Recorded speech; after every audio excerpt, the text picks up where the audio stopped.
Vamos lá, agora está gravando.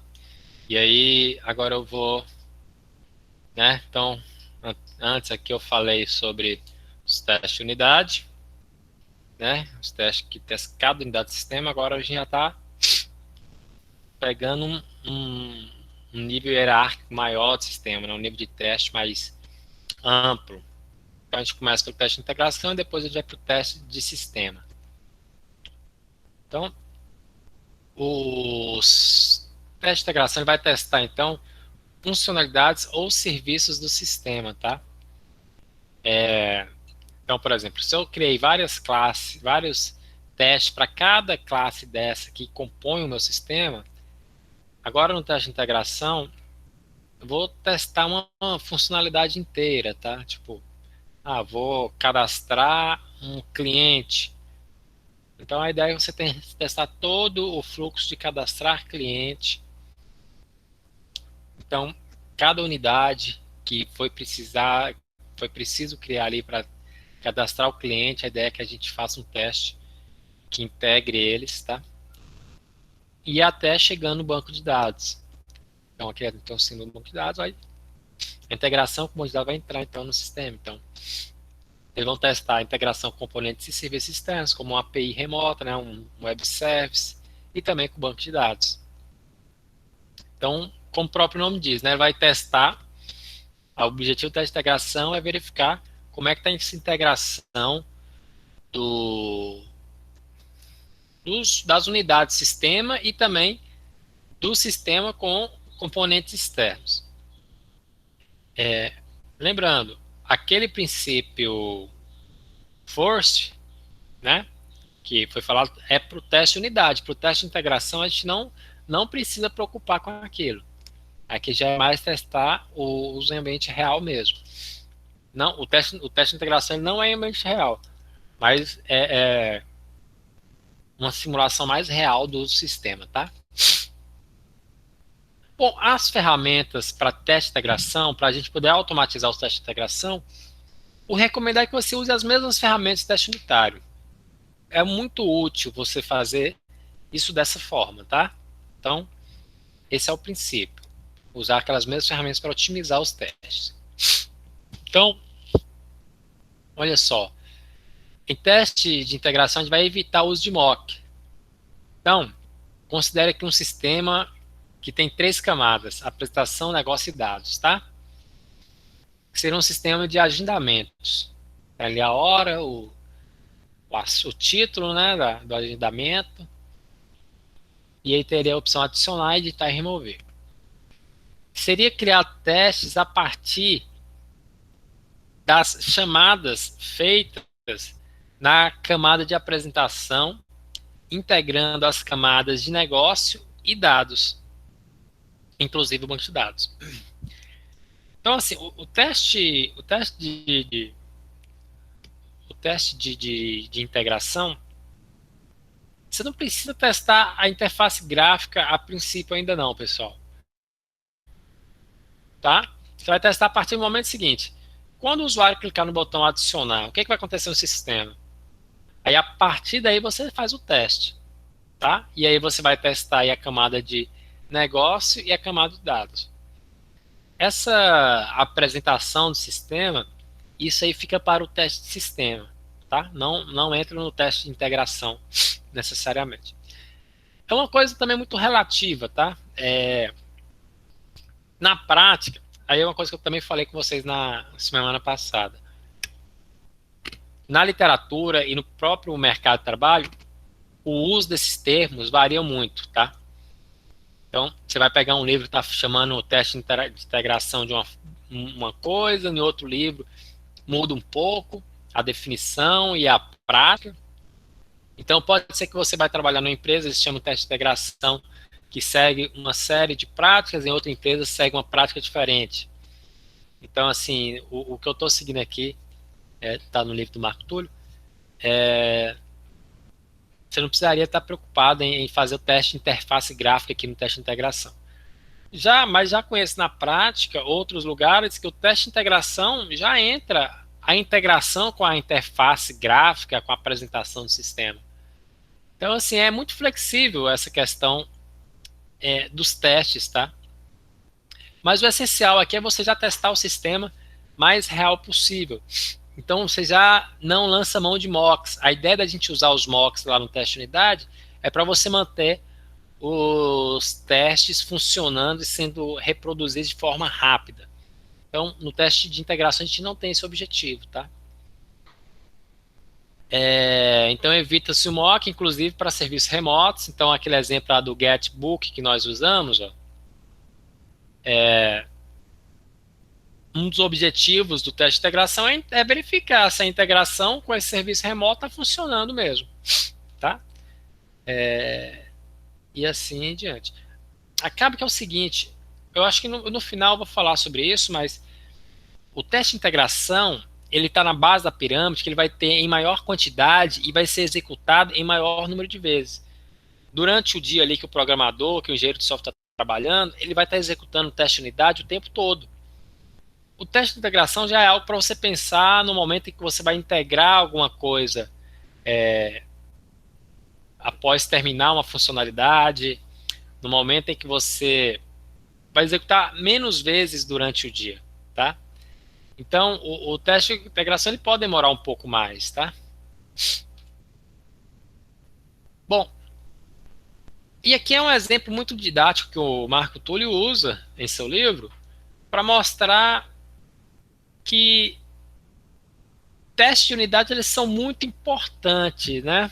É muito importante nós termos teste de unidade para cada parte do nosso sistema. Mas só os testes de unidade não é o suficiente. E aí ele dá esse exemplo. Imagina aí, uma pessoa prepara uma fatia de pão de forma com geleia aí de amora, muito gostoso.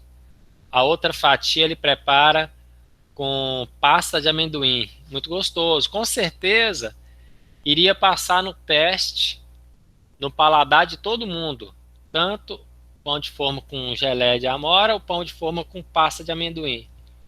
Passaria no teste de unidade. Agora, na hora que você fizer essa integração dessas duas fatias aí, eu acho que não passaria no teste de integração, eu acho que não daria um bom resultado. Pasta de amora, né, geleia de amora com pasta de amendoim. Então, isso aqui ilustra bem essa importância dos testes de integração, tá? É necessário. Para você não ter surpresas somente depois, quando você vai estar mais avançado no desenvolvimento do sistema. Quando for chegar lá no teste de sistema, né? Então, é importante, isso aí eu acho que ilustra bem o exemplo do teste de integração. Só para verificar, entenderam bem essa metáfora aí do pão de forma com pasta de amendoim e geleia de amora? Do teste de unidade, teste de integração? Bacana. Tranquilo? Então, vamos lá. Teste de integração que eu tinha para falar era isso, pessoal. É usar a mesma ferramenta. Esse teste de integração, ele pode ser feito manual, né? Muitas vezes é feito de forma manual. A pessoa terminou uma funcionalidade, ela testa, vê se está tudo integrado, verifica se está salvando o banco, etc. Mas você pode automatizar com a ferramenta de teste de unidade, tá? E agora o teste de sistema, que é o teste ponta a ponta, né? A ideia é testar o sistema inteiro. Então, você não está testando apenas uma parte do sistema, aqui assim, uma outra parte do sistema, uma integração entre duas unidades do sistema. A ideia do teste de sistema é você estar testando todo o sistema. E aí que entra, né, uma maior dificuldade para esse teste. Porque você vai estar testando, inclusive, a apresentação, a comunicação com o usuário, tá? Inclusive a sua interface externa. Isso torna ele um teste um pouco mais trabalhoso de ser feito, tá? Mais difícil de ser automatizado. Porque como vocês viram, o teste de unidade, o teste de integração, eu estou trabalhando diretamente com as classes, com a estrutura do sistema. Então, o teste de unidade, o teste de integração, ele quase sempre ali a gente vai entender como um teste caixa branca. O teste de sistema já é aquela ideia de um teste caixa preta, tá? Você não está preocupado com a estrutura do sistema, você não está preocupado necessariamente em entender como é que cada classe está funcionando, você quer saber se o sistema está funcionando por completo. Então, o teste de sistema tem essa característica. E aí, como é que a gente pode pensar? Na semana passada eu mostrei para vocês a forma clássica de fazer teste de sistema, que é aqueles casos de teste, né? Que você tem lá as ações e as respostas. Isso aí, geralmente, num processo mais formal, resultaria em um documento muito grande, detalhado, para cada teste de sistema. A gente pensando aqui já numa engenharia de software moderna, a gente estaria pensando em automatizar o teste de sistema também. É mais difícil, tá? É mais complexo automatizar o teste de sistema, como já falei. Mas vai pensar na ideia de robôs, de criar uns robozinhos que vai simular o comportamento humano ao utilizar um sistema. Então, existem algumas ferramentas, eu listei algumas aí para vocês. Aqui eu destaco aqui, principalmente, né, essencialmente para sistemas web, o Selenium. Então, assim, essas ferramentas vão variar para cada ambiente. Então, para cada plataforma. Para a web, você tem uma ferramenta muito consagrada, que é a ferramenta Selenium. Ela é uma ótima ferramenta para a gente fazer teste de sistema. Você consegue criar, então, os robôs que vai simular o comportamento mesmo humano no uso do sistema, tá? Então, é muito eficiente a ferramenta Selenium. Agora, se você parte para outras plataformas, para outros tipos de sistemas, aí eu não sei falar sobre essas outras ferramentas. Aí você vai ter que estudar uma ferramenta para cada plataforma que você for desenvolver um sistema, tá? Para sistema web, a gente sabe que Selenium vai atender muito bem. Então, pessoal, existem ferramentas, tá, para testes de sistema web, desculpa, para testes de sistema, para a gente poder automatizar. Você, dentro do contexto que você está trabalhando, você procurar essas ferramentas. Então, recapitulando a pirâmide aí, né? Teste de unidade vai ser feito em muito maior volume, muito maior frequência. Teste de integração você vai fazer ali ao passo que você vai concluindo ali algumas funcionalidades. E o teste de sistema seria um teste, se a gente está trabalhando de forma automatizada, seria um teste que poderia ser executado uma vez por dia, tá? Não tem necessidade de fazer o teste de sistema várias vezes ao dia, porque ele vai demorar mais, tá? Ele é mais lento, né?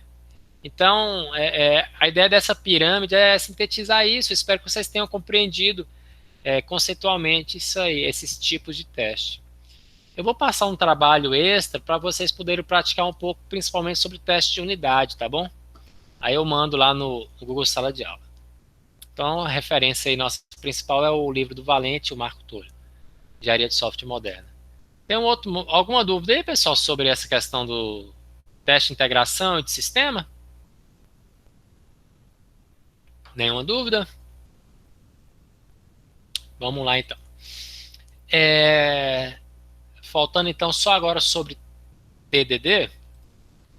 Quem fez engenharia de software comigo, acho que semestre passado eu ministrei essa disciplina, e eu já incorporei ela na disciplina de engenharia de software, tá? Mas ela é essencial aqui na qualidade de software também. Principalmente quando a gente está encarando a engenharia de software de uma forma mais moderna, mais ágil, né?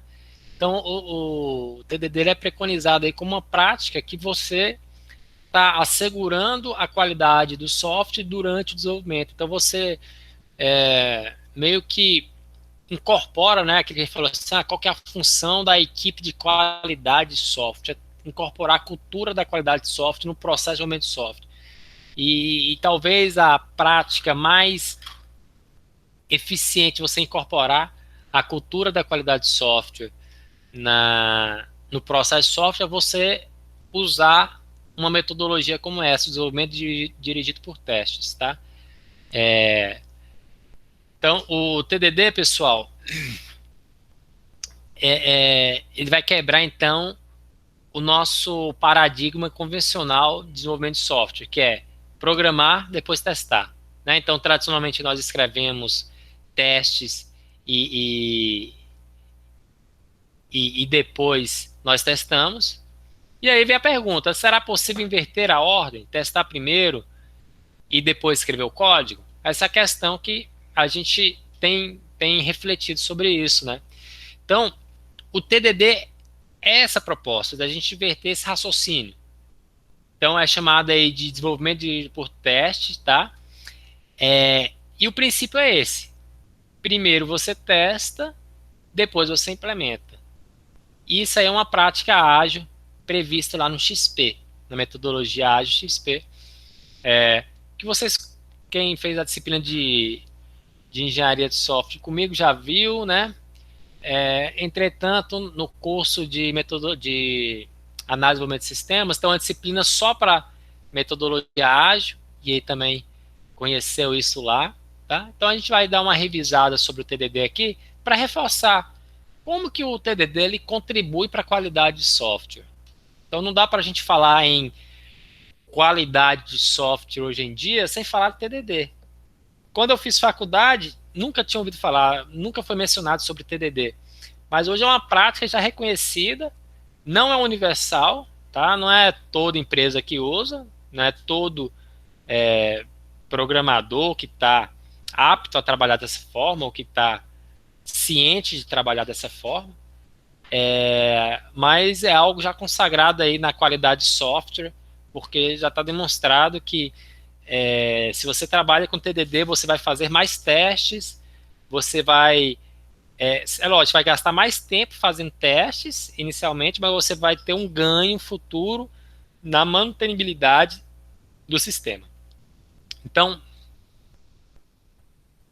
o ciclo TDD parece coisa de maluco, né? Você falar em testar primeiro e depois programar. Funciona em 3 etapas. Teste, falhando, então a etapa vermelha. Aí depois você vai para um teste passando. E depois você vai para a refatoração. E aí você vai repetindo esses passos até você implementar, né, por inteiro a funcionalidade que está em desenvolvimento. Qual que é a ideia do teste falhando? Você tem uma reunião daqui a pouco, acho que eu termino antes. A ideia do teste falhando é o seguinte: você escreveu um teste, tá? Bom, é lógico que o teste vai falhar, porque você ainda não programou, você ainda não escreveu a solução, você escreveu apenas o teste. Então, obviamente, o teste vai falhar, tá? E aí, o que você tem que fazer? Você tem que escrever um código para passar nesse teste. E aí que vem associado o TDD a ideia de passo de bebê. Você não vai tentar fazer toda a funcionalidade de uma vez. Você vai fazer uma pequena implementação para passar simplesmente em um único teste. E aí você faz aquilo. No momento em que você conseguiu implementar algo para passar nesse teste que está vermelho, você muda o estado, você passa para o estado verde, teste passando. Bom, se você identifica que tem algo que você possa melhorar nesse código ou mesmo no teste que você escreveu, você vai fazer uma refatoração. A refatoração vai ser vamos falar assim, uma manutenção, uma melhoria na forma como você implementou. Que aí também tem a ver com qualidade de software. E refatoração é tema da nossa próximo conteúdo da disciplina, né? Que nós vamos falar especificamente sobre refatoração. É você identificar ali alguma coisa que não ficou bom, que você pode melhorar a forma como você programou. Então, esse processo. E aí você passou no teste, vai pensar então um próximo teste bem simples para você dar continuidade na implementação da funcionalidade. E aí você vai se repetindo. Então, o processo ele funciona dessa forma, tá? Então, como eu falei, é incorporar a ideia de passo bebê. TDD, se você tentar trabalhar com TDD, aí você faria um teste muito grande para depois você fazer toda a implementação. Não é assim que funciona o TDD. Você vai ter problemas. Então você tem que pensar a ideia de pensar o software em pequenos passos, entendeu? Você vai testando as coisas mais simples que precisam ser testadas e aí você vai evoluindo aos poucos o desenvolvimento, tá? Então, o código, então, o teste ele é simples e o código implementado ele também deve ter um código simples, apenas para passar no teste, tá? Então, é, esse é o princípio e tem muita vantagem em você programar dessa forma, tá? É, você trabalhando com passo de bebê e com TDD vai te levar a produzir um código mais simples. E por que que a simplicidade é importante no desenvolvimento de software? Código simples resulta em código mais compreensível e mais fácil de manter. Basicamente é isso que a gente tem que sempre perseguir, fazer coisas simples. Muitas vezes o programador, nossa, eu tô com ideia aqui e tal, vou fazer isso dessa forma que é complexo, mas na verdade a gente não tem que procurar soluções complexas, tem que procurar soluções simples. Porque essa solução complexa lá no futuro vai ser difícil a pessoa que vai dar manutenção entender, às vezes você mesmo vai falar, o que que eu pensei aqui, hein? Então a gente tem que pensar em coisas simples, tá? E tem uma coisa também sobre TDD, que é importante destacar, o fato de você testar antes, você vai estar escrevendo o teste para o sistema funcionar como ele é desejado. Quando você programa primeiro e depois você testa, durante o processo de você programar ali, você pode estar incorporando algumas complexidades que não eram necessárias no sistema. Então, o TDD e essa estratégia de trabalhar com passos de bebê faz com que a gente tenha um código mais simples e que vai ser um código melhor, tá? Então, vamos pegar aqui um exemplo do carrinho de compras trabalhando com TDD. Então, primeira coisa, ainda não existe nenhum código do carrinho de compras. Eu apenas criei uma classe um método de teste, tá? Para testar aí, eu vou adicionar, o nome do teste é add get total, ou seja, eu vou adicionar e pegar o total. Vou adicionar itens no carrinho de compra e pegar o total. Então, eu estou criando aí 2 livros, né? Vamos pensar que é uma livraria, né? Eu estou criando 2 livros, né? Um valendo 10, outro valendo 20. E aí eu criei um objeto da classe shopping cart, ou seja, carrinho de compra. Essa classe ainda ela nem existe, logo vai dar erro até de compilação aí, né? Porque essa classe nem existe, você vai estar no vermelho mesmo. Você adicionou os 2 carrinhos, aí você vai fazer uma verificação, vai fazer um assert equals, verificando se 30 é igual ao total do valor que tem nesse carrinho de compra. Então a ideia é testar o método getTotal, né? Você vai testar o método adicionar, porque você está adicionando itens no carrinho, e vai testar também o método total, o método getTotal, para verificar se ele está retornando o valor total corretamente. Que nesse caso aqui seria 30, que seria 10 mais 20. Bom, escreveu esse teste, vai dar erro, tá? Porque a gente nem implementou o código ainda. O que a gente vai fazer? Seguindo a ideia de TDD e de passo de PB, eu vou fazer uma implementação mais simples para passar nesse teste aqui. Qual que é o teste que eu tenho que fazer passar? Eu tenho que fazer passar o teste em que getTotal retorna 30. Tá? Então, isso aqui é uma solução que me coloca no estado verde. Ó. Eu crio a classe shopping cart, tá? Eu crio lá o método adicionar no livro, teria alguma implementação aqui. E o método getTotal, eu fiz a implementação mais simples possível para passar nesse teste aqui. Então, o que eu fiz? Retornei 30. Isso me coloca no estado verde. Porque na hora que eu executar esse teste aqui de novo, isso aqui vai dar verdadeiro. 30 é igual a 30. Então, isso aqui já me coloca no estado verde. Seguir o passo de bebê. Tá? E aí, pessoal, depois da etapa verde, a gente vai para a etapa amarela. A gente partiria para a refatoração. Aí você pode fazer essa pergunta. Tem alguma coisa que eu fiz aqui que eu posso refatorar para melhorar o meu código? E aí você faria a mudança. Seguindo a ideia do passo de bebê, a gente iria fazer a seguinte reflexão. Precisamos de mais alguma funcionalidade? Ou então, está faltando alguma coisa ainda para eu poder testar os cenários possíveis do uso dessa classe getTotal, desse método getTotal, desse método ADD, né? Bom, se sim, a gente vai fazer mais um ciclo TDD. Eu vou criar um novo método de teste e vou testar. Então, que tal a gente testar o carrinho vazio? Nós fizemos um teste para quando eu tenho 2 objetos no carrinho e ele dá o valor 30. Eu vou testar agora se o carrinho está vazio e se ele me retorna que o valor é 0. Então, o que eu faço? Né? Eu crio um teste empty, tá? E eu faço uma verificação. Se 0, né, é igual ao getTotal. O getTotal, por enquanto, pela implementação que a gente fez aqui, seguindo o passo de BB, é 30, tá? Bom, isso aqui então vai dar falso, porque vai dar 0 é igual a 30, falso, não vai dar igual. Então eu estou em estado vermelho. Então eu tenho aqui agora fazer o meu teste passar, tá? Aí como é que eu resolveria isso?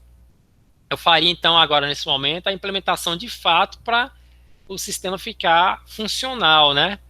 Eu iria armazenar os livros em uma array list de itens e eu iria, a cada vez que eu adiciono um item, eu vou somando aqui no atributo total o preço do livro. E aí, nesse caso aqui, eu retorno total.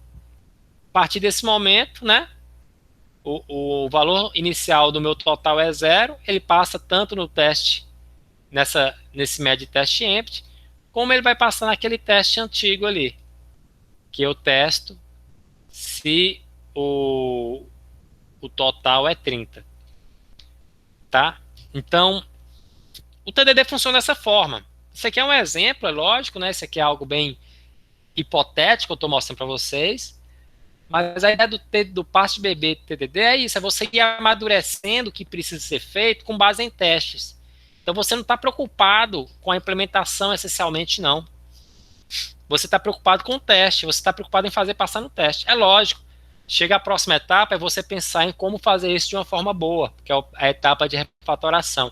Então o TDD é esse ciclo que consegue ir te levando em pequenos passos a você desenvolver um sistema dirigido por teste. Tá? Então, TDD tem como vantagem foco no teste e não na implementação. Código nasce testado. Você fazendo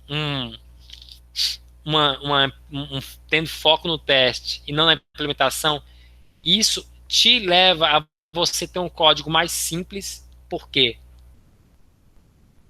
O programador ele vai estar focado no que ele tem que fazer. Então, a chance dele começar a viajar, colocar coisa no código que vai aumentando a complexidade daquele código é menor.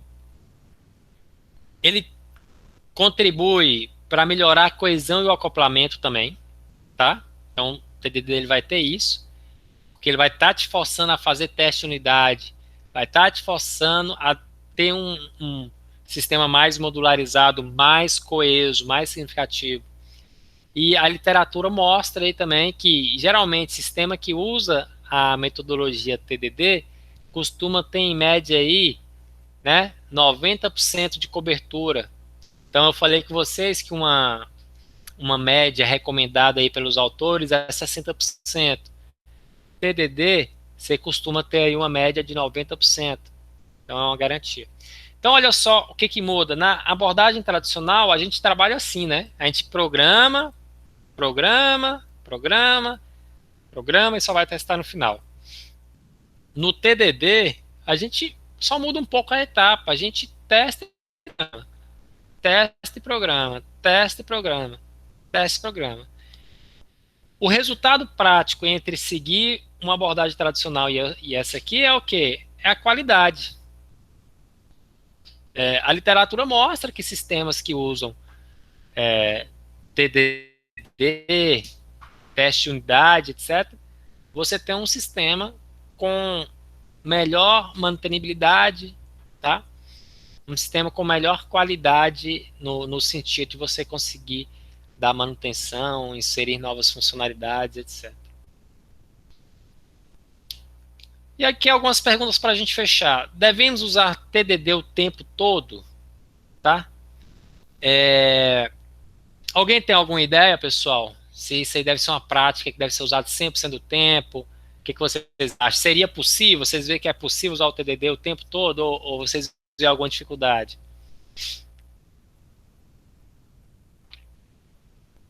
Ou algum momento não seria recomendado? Vejam só. Quando que a gente não usa TDD? Às vezes o desenvolvedor já sabe como resolver um problema. Então, se ele já tem aquilo muito bem em mente de como resolver, né, que é uma coisa que para ele já está resolvida, talvez não seja o caso de usar o TDD. É o que a literatura aí tem recomendado. Classes de apresentação, também existe uma recomendação de você não precisar usar o TDD, porque geralmente as classes de apresentação hoje em dia a gente programa muito em cima de ambientes gráficos, né, que você arrasta, solta. Fica complicado você fazer um teste prévio para isso, né? Então, a ideia é você separar as camadas, né? Classe de apresentação, você pode até fazer um teste unitário, mas para uma classe de apresentação e até mesmo para a classe DAO. A classe DAO aí são as classes de acesso aos dados, né? A classe de acesso aí ao banco de dados. Então, essa parte de apresentação, essa parte DAO, você pode até criar também aí testes, tá? De unidade, eventualmente. Vai depender muito da forma como você vai encarar a integração do sistema, como é que você vai encarar os testes de unidade, etc. Entretanto, a literatura aí tem recomendado que usar o TDD nessas situações para essas classes é melhor você fazer da forma tradicional mesmo, do que você ficar fazendo dessa maneira, tá? Enfim, mas acho que também depende muito do estilo, por exemplo, essa questão da DAO é muito do estilo. Tem pessoas que programam por camada, né? Primeiro faz a DAO, depois faz. Eu, particularmente, eu gosto de programar de forma bem vertical. Vou trabalhando por todas as camadas, ou pelo menos a camada de negócio e dados. Aí depois faz a apresentação, tudo bem. Mas vai muito do estilo da pessoa programar também. E aí já falamos isso aí também anteriormente, se 100% do meu código deve ter um teste unitário, né? Um teste de unidade. Existem códigos que são melhores testados em teste de integração, um exemplo próprio HTTP, né? Lá do servlet que nós conversamos. A gente não consegue testar o servlet, o HTTP específico, a gente consegue fazer um teste de unidade se a gente separa a lógica ali. E outra coisa, no Java, a gente tem lá aqueles métodos get e set. Não tem muita vantagem a gente ficar fazendo teste de unidade para get e set, tá? E também para construtores, assim, em geral, não precisa fazer. É isso, pessoal. Esse livro aqui do Valente, que nós usamos aí como referência principal, e esse livro aqui ele traz uma visão muito boa, desenvolvimento dirigido por teste, tá? Esse livro do Maurício Anish. É uma leitura muito boa para ter uma compreensão aí sobre desenvolvimento dirigido por teste. Pessoal, dúvidas? Meu e-mail está à disposição, estamos à disposição aqui no fórum. Qualquer coisa é só me chamar. Professor, Oi. só lá na parte do get set, por que não tem vantagem em fazer teste no get set? É porque é um método muito simples, sabe? O método get geralmente ele só retorna um atributo. O método set só atribui valor a um atributo e às vezes tem uma pequena regra. Então, você criar um método apenas para testar o get e set, um método de teste apenas para testar o get e set, não ficaria, tipo assim, te tomaria muito tempo e não te daria grandes resultados. É uma recomendação que o Anish aqui passa. E que acaba que na prática as pessoas não fazem teste unitário para get e set. Tá? Entendi. A ideia é você testar mais a lógica. É lógico, se você tiver um método get e set que tem alguma lógica importante para ser testado, é interessante fazer. Agora, no geral, No Java, o método getSet tem apenas uma linha de código, né? E é sempre uma atribuição de valor a um atributo, né? Uma atribuição, uma recuperação de valor. Então é muito por conta disso, viu, Larissa? Só mais alguma dúvida? Não? Então, encerrando por aqui, tá? A gente vai se falando lá no Google Sala de Aula. Um abraço para vocês. Até mais. Valeu. Falou.